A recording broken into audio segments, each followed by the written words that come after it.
So you watched the first video in this series, and I'm going to say that you are aware that something's going on cyclically that may be tied to your period. And I'm also hoping that you've educated yourself on what PMDD, premenstrual dysphoric disorder, is.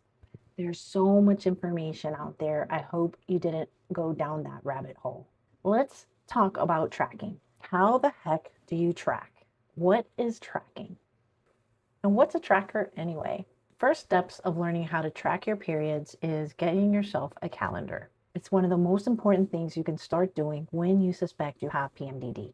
I'm going to show you 2 tracking methods that you can start as early as today. I don't have a fancy way of communicating this to you other than what I'm about to show you. So I'm going to go over like 2 ways to start tracking like right away. So you can just cover 2 methods of tracking. Okay, there's a lot of different things you can do, but to keep this super simple, I just want to show you this example that I went ahead and put together quickly for this video. I am not a superstar creator, but I thought I would do this in order to cover the ground. So you can either buy a calendar, okay, and this is, for example, one that I carry all the time, but it's kind of blank because, of course, this is May of 2027. But I do, I mark up my other months, current months, but you can get something like this, or immediately you can print something from Google, or you can download the actual symptom tracker from iapmd.org website, and you can look at the tracker that they have available for free on their website. Now I'm going to show you the difference between a simple and a more detailed tracker. Calendar style was always the one that worked for me because back in the 80s and 90s, there really wasn't any fancy trackers, and IAPMD website didn't come out till 2013. So I used the calendar method, old school, which for me, even now, seems most practical because you can mark it up. You can actually visually see from one month to the next what's going on with your symptoms. So here are 3 months, May, June, and July. We're going to start with May. For example, let's just make me as this person that was tracking her period. So our periods can range anywhere from 28 to 30, 31 days or 30 days, depending upon how regular you are. Okay, so this is textbook style 28-day cycle that I had, for example. And for the sake of keeping it simple, I'm going to show you that my period started on May 1st. And 14 days after your period starts, when you're counting, I remember back then I would be careful for, that week, very, very delicate. Our eggs are starting to float down through the fallopian tubes.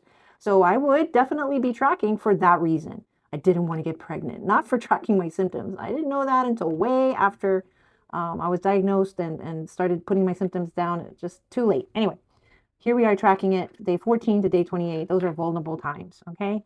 But you also want to put in when you're going to expect your period. So if I'm a regular 28-day cycler, I'm putting down here that my period's due. I want to be on the lookout for my period so I can be regular. If I'm not getting it, we know that that could be pregnancy or some kind of complications, right? Day 14 comes around, be careful, wear condoms, take your pill, what have you.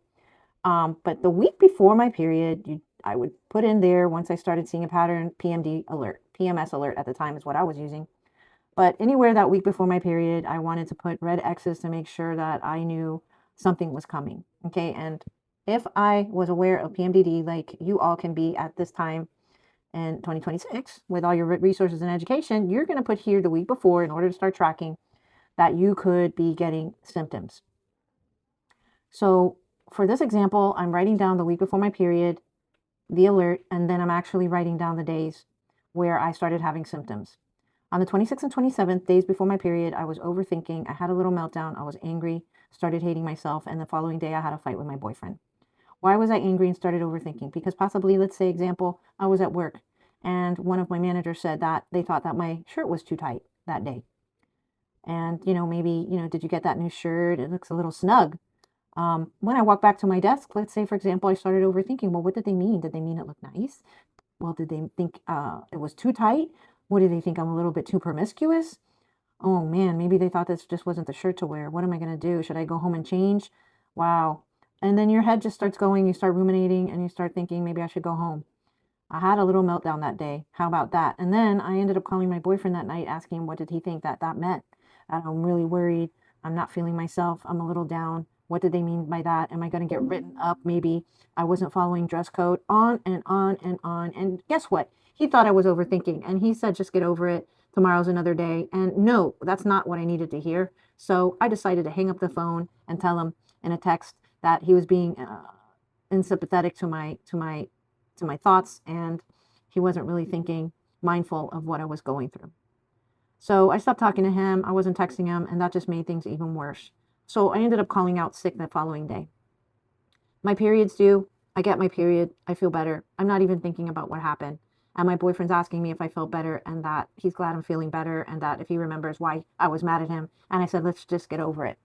Okay, so I'm feeling better. Period's here. Everything's the past. Let's go on to the following month. I write down that I got my period. And we're going to do the whole thing over again. Count my 14 days around here, that ovulation week. Be careful. And then the week before, here my period's due again. I wrote it down. Could happen any day in here. But since I'm really regular, it should happen around here.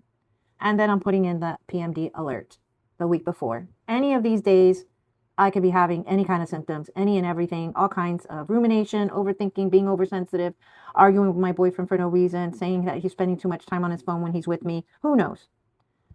For this week, a couple of days closer to my period, I called out again from work. I was totally depressed for no reason, and I just didn't want to talk to anybody. I started overanalyzing my life, maybe thinking that that job wasn't a good fit for me, still carrying it over from possibly last month. All the bad things that from last month started coming on here, and it was uncontrollable. I couldn't stop thinking. I didn't know what to do, so I called out, which made everything feel worse. I started worrying about being out, and if the workplace was going to think that I was incapable of my job position, I just would overthink. And then my period was due, got my period, and everything started to feel better. Again, ignoring what had happened, just getting on with life, move on. For the purpose of this example, though, this is what you'll be tracking and why you need to start tracking it. You're concerned, you're here, you're trying to learn, and this is why we track. So we could see those patterns and say, this is definitely happening to me. July, period start. We're doing it all over again. Day 14. And for the sake of keeping this video short, I'm not writing in symptoms. I'm just writing in how to track that week before your period and where the symptoms can happen. You want to write everything down, even in here. If you're feeling feelings, symptoms, anything, you don't want to confuse this week with anything else. Maybe if you're all sporadic throughout the month, maybe it's not PMDD. So, but if it's before your period and things resolve when you get your period and it's happening every month like cyclical clockwork, then you need to start tracking heavily like I just showed you. Simplest form, calendar. Okay. In order to get this second way of tracking more detailed, you can go to the IAPMD website, click on it, Google it, search it up on Google. You'll see IAPMD, and it'll even give you the link that will take you directly to this tracker.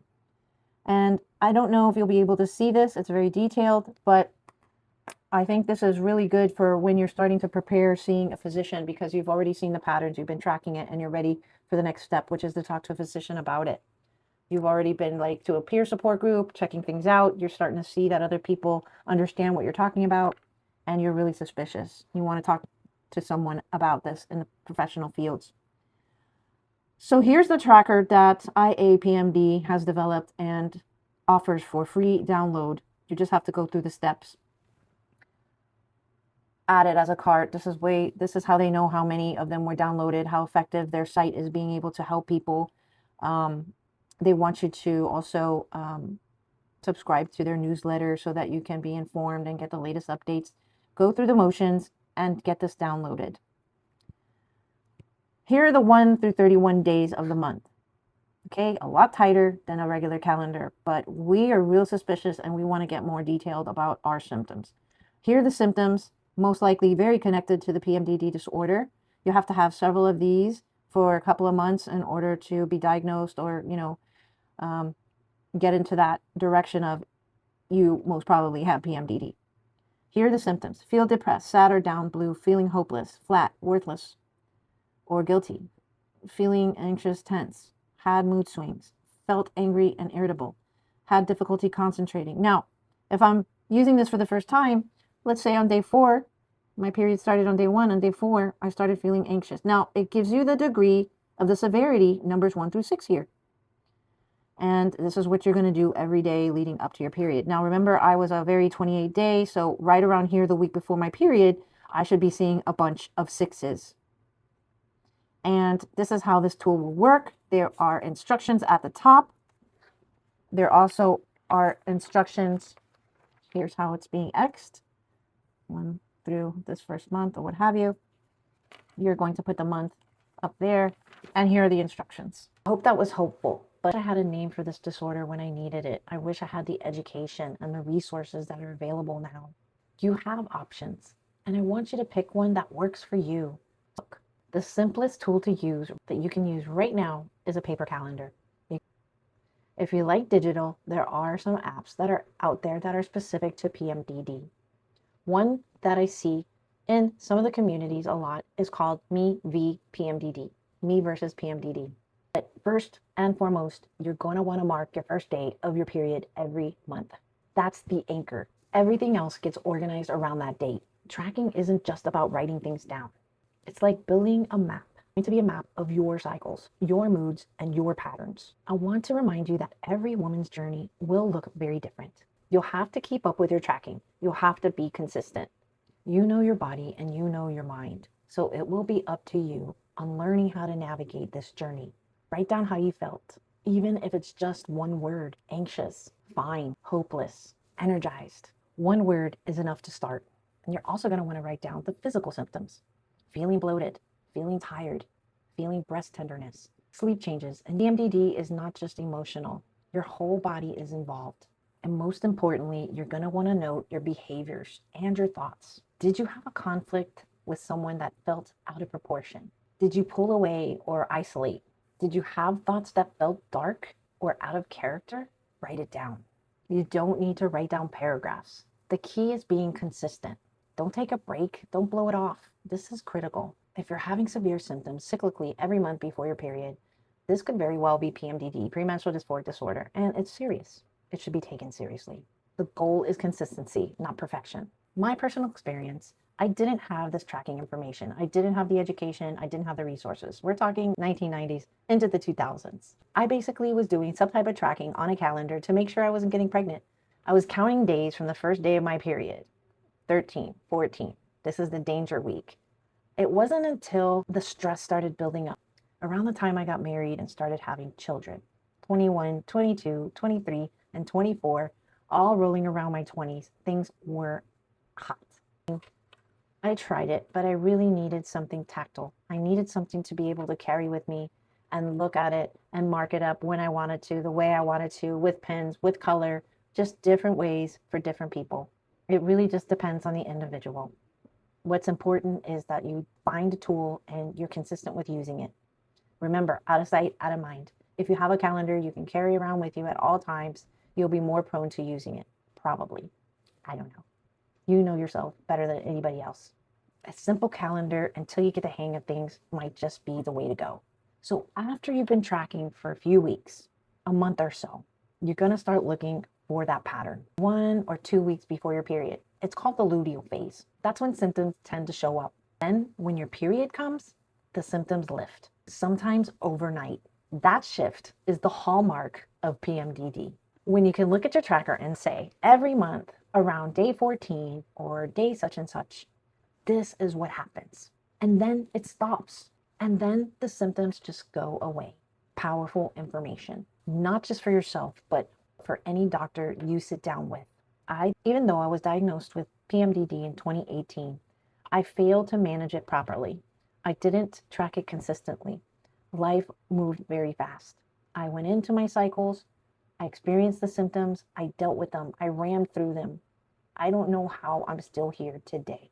When I started consistently tracking, I was able to truly look and see the patterns and avoid things that were setting me up for failure during that week before. I was more aware. I was more equipped to have a heightened awareness of what might be coming and prepare myself mentally. I was able to manage my schedule, manage my affairs around that window week before period. This way, it would help with the stress or anything that was going on that could be stressful that week before. I can manage it better. I wasn't walking into a dark cloud. I was able to understand myself instead of blaming myself. I took responsibility. I took charge of the quality of my life. But it was very late in the game. Don't let this happen to you. Start today. Start tracking. start understanding your patterns. So instead of surviving, you will be thriving. So start tracking today, even if it's a sticky note. Don't wait until you have the perfect journal or have the perfect app. Today is the day. Just start. Because the sooner you build your map and the sooner you see what's been happening to you, everything starts to make sense and you're better prepared to handle those week befores, those P days. In the next video, I will go over what you want to do next with this information because you'll want to know how to use it. That's where things really start to shift. If you thought this video was helpful, please like it and consider subscribing to my channel so I can continue bringing awareness to this disorder that so many people still don't know about. And you have a great evening.